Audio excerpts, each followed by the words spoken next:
This morning I was again in the Rockaways, specifically in Far Rockaway and also in Broad Channel, and I spoke with many people who are worried and frustrated and cold. There is no power there and temperatures are dropping. Even those who have generators are having a hard time getting fuel. And today, in partnership with the federal government, we took a number of steps to help people stay warm. We've opened heating centers in areas that still don't have power and distributing blankets to residents who remain in their homes. There is also, you should know, free fuel for generators available in some locations, and I'll touch on that in a minute. At Hamel Houses, a public housing development in the Rockaways, I saw a community center that suffered serious damage. And when I spoke to some of the residents, they said they have no friends or family to stay with. And I assured them that we have shelters with food, water, and heat where they could stay. Many did not want to go, and I understand that, but it's cold, and it really is critical that people stay warm, especially the elderly. If you are elderly or have an infant under a year old or have heart disease or medical conditions, you really have to get to a warm place. If you find yourself shivering uncontrollably or if you see someone who is disoriented, these are the symptoms of hypothermia, and anyone who with them needs really to get to a warm place very quickly. We have been knocking on doors in public housing developments for several days to see if people need help. We are trying to proactively reach out. Today we begin urging residents who may be older or infirmed to move to a shelter. We have about 1,000 NYC service volunteers out today doing that, and I expect there will be even more out tomorrow. This cold weather presents another set of dangers as well, especially people using gas ranges and candles to heat and light their homes. Con Ed has made significant progress in restoring power in the city. However, residents in the Rockaways get their power from the Long Island Power Authority. And in our view, LIPA, as it's called, has not acted aggressively enough. We realize that LIPA has outages throughout Long Island, but the Rockaways were the hardest hit by the storm, and when it comes to prioritizing resources, we think they should be first in line. So far, that has not appeared to be the case, and that is just not acceptable. There was extensive sand and saltwater infiltration into the network there, and we're urging LIPA to put more resources on the job. They have, as of a few minutes ago, not given us a clear timetable to when to expect power to be restored, but they have indicated that it could take up to 2 weeks, and that is certainly not acceptable. It is going to get colder over the next couple of weeks. This morning I told the residents of the Rockaways that I would push LIPA to do more faster, and this afternoon our staff did meet with LIPA to offer any support we can and to urge them to put more resources into restoring service to the Rockaways at the earliest possible date. When I walked the Rockaway Beach Boulevard this morning, the streets were passable, but there was clearly an enormous number of badly damaged homes and stores, a lot of debris and sand and mud and totaled cars.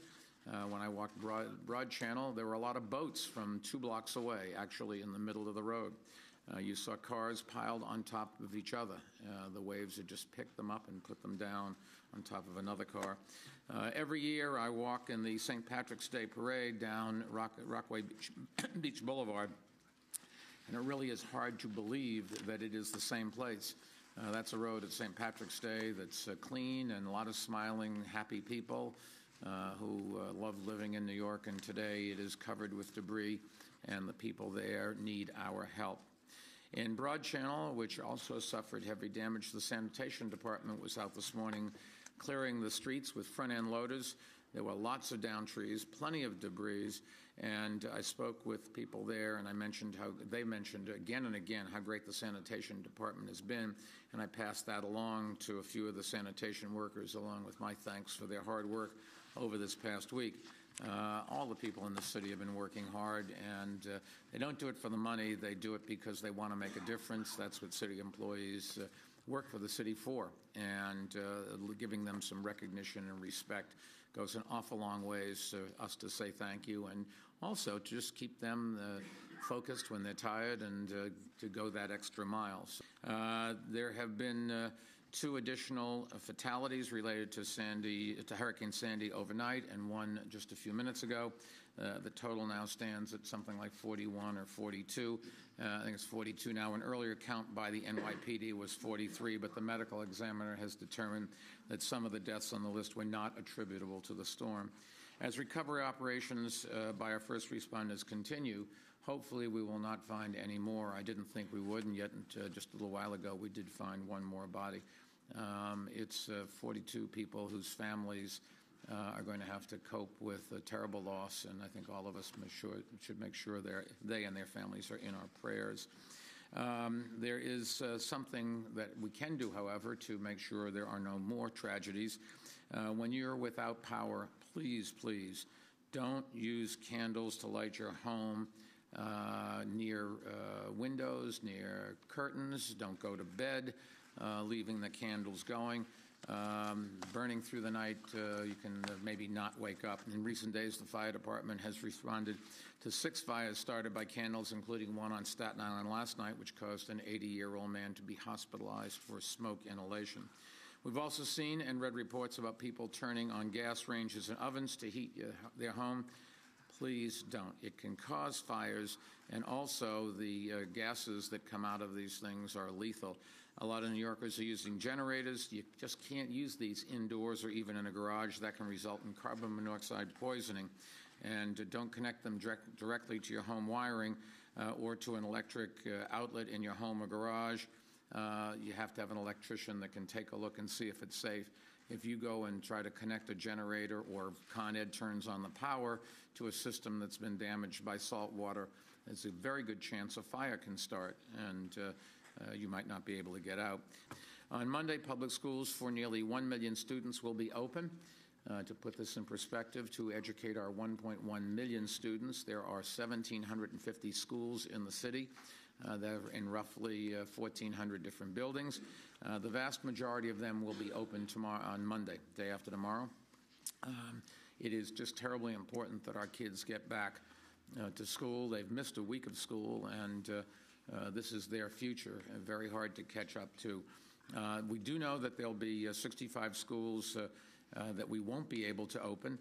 They include 8 schools where emergency shelters are located, as well as 57 schools in 40 buildings that sustained real damage during the storm. On Wednesday, when classes resume after Tuesday, Election Day, remember schools are closed on Election Day Tuesday, so we're talking about opening on Monday for most schools. I'll tell you how to find out which ones in a second. No school on Tuesday, and then Wednesday. And we think that a lot of the schools that we cannot open on Monday, we will be able to open on Wednesday. Let me turn things over to Secretary Sebelius. As I said before, she has become a close friend of the administration and of New York City's. She has worked very hard for us in a lot of things, and I just personally wanted to thank her and her staff.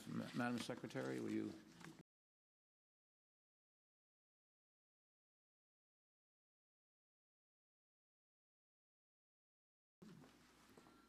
Well, thank you, Mr. Mayor. I'm pleased to be with my colleague, Shaun Donovan, today. And first, I bring you all greetings from the President. Secretary Donovan and I started this morning with the President and a call with governors from 3 affected states, New York, New Jersey, and Connecticut, as well as a number of borough presidents and mayors from the New Jersey area, and we heard directly from a number of leaders about the challenges.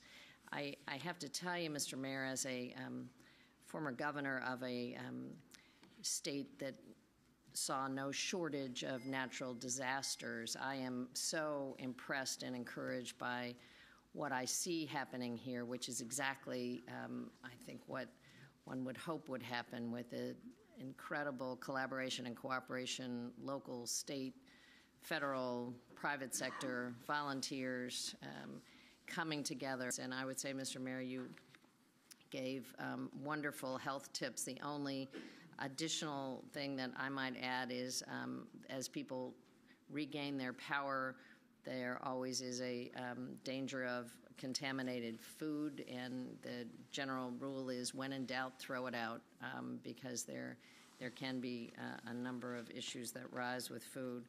We're here for the duration.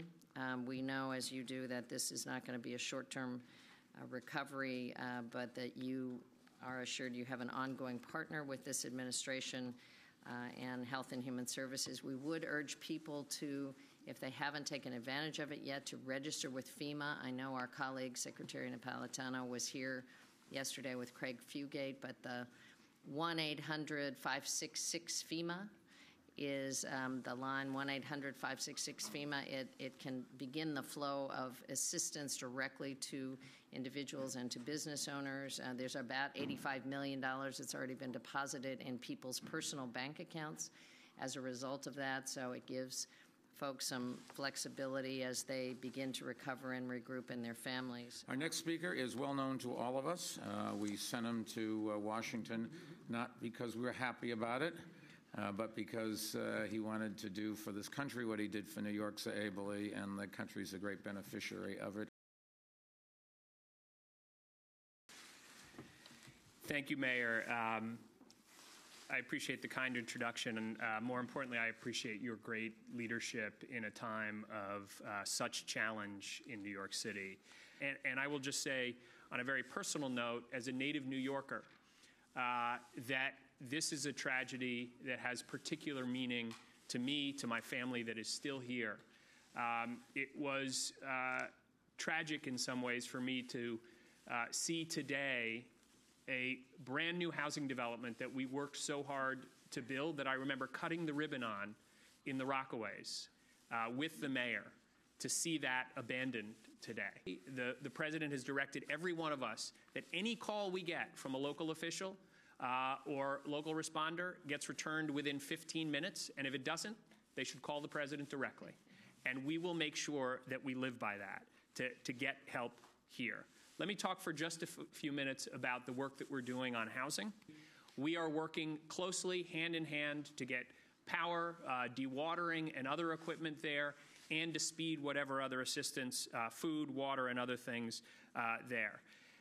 We are also working closely with homeowners. We have over 80,000 FHA-insured mortgages for single-family homeowners in this region.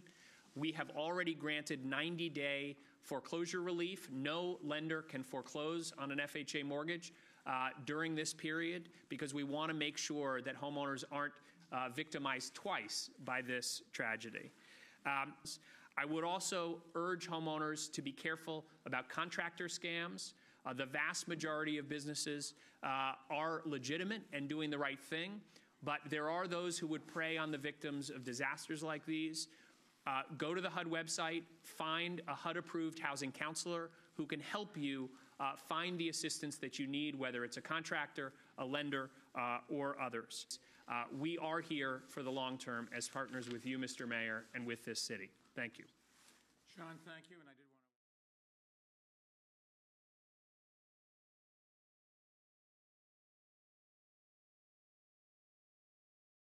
Let's take a listen to a very heated exchange that some residents here had with the mayor during this visit, which I should note was not on his public schedule. We're gonna get some help. Leave it out here. Nothing right is going on here. We got not even. There's old ladies in my building got nothing. Nothing. When we gonna get some help? Okay. Take pictures with my arm around. But Mayor, I mean, seriously, people out here are very frustrated by what's going on. Talk to the press guy. Are you shocked by what you're seeing out here on the ground? Well, I've seen this I've been looking at this every day, and it's terrible. And there's a lot of places where it's as bad, and we have to keep working with everybody.